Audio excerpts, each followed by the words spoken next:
What's going on, guys? I've got here a 2020 F-250 Ford Superduty, and I'm going to use this car to point out to you how to change your brake light switch. And I'm also going to show you a common problem that can occur that will cause the brake lights to always be on the F-250s and F-350s. Before I do that though, we're going to move over to the passenger side of the truck. This is where we can find the fuse for the brake lights. I like to check that brake light fuse before I change the brake light switch. So we're just gonna walk around here to the passenger side of the truck. Looking in the floorboard, we're looking for fuse number 7. So looking down here, here's the cover to that fuse box. We pull it out like so. And the fuse for us to check out, it's gonna be actually part of a 2-part fuse. So if you see this 10 amp fuse right here, gonna go ahead and pull this out. It is the left-hand side of this fuse. That's what provides power to our brake light switch. So let's get this reinstalled. And now I'm gonna move back over to the driver's side where we can take a look at that switch.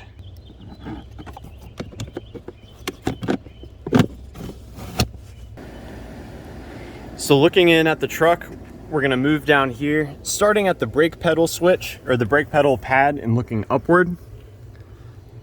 We can find the switch. It's over off to the left-hand side. So there's our switch right there. And you can see when you push the brake pedal, the lever moves away from the switch.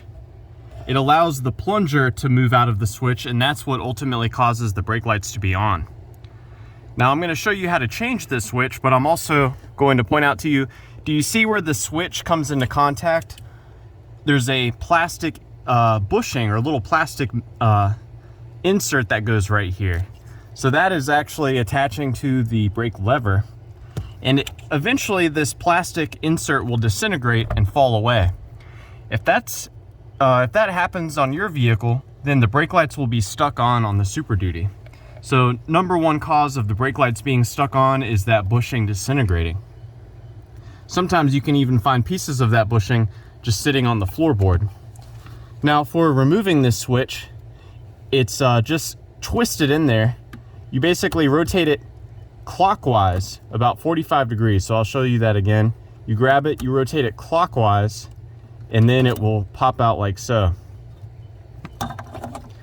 And once it's free of the bracket, you disconnect it by pushing in on the connector here, and the connector should pop right out. Kind of hard for me to do one-handed, but you get the idea. You basically push on that white piece here, and there we go, it's disconnected. Now when you install your new brake pedal switch or your stoplight switch, you pop it into the harness, and then you come up here and you basically push it in like so, and then rotate it counterclockwise to lock it in position. And one thing to note, when you install this new switch, be sure to not be applying any pressure to your brake pedal, because it's a self-adjusting switch, and when you install it, it's assuming that you are not pushing any pressure on that brake pedal. And once you've completed the installation, it helps to verify it here. I'm just gonna put the key in, turn it to the on position, and with my foot off the brake, I should not be able to put the car in gear. And when I apply just a small amount of brake pressure, I should then be able to shift. So yeah, I hope that this information has been helpful for you, or at the very least a good starting point in troubleshooting the brake lights on your Superduty. Please chime in down below if you have any questions or advice for those of us working on these trucks, and hope you have a great day.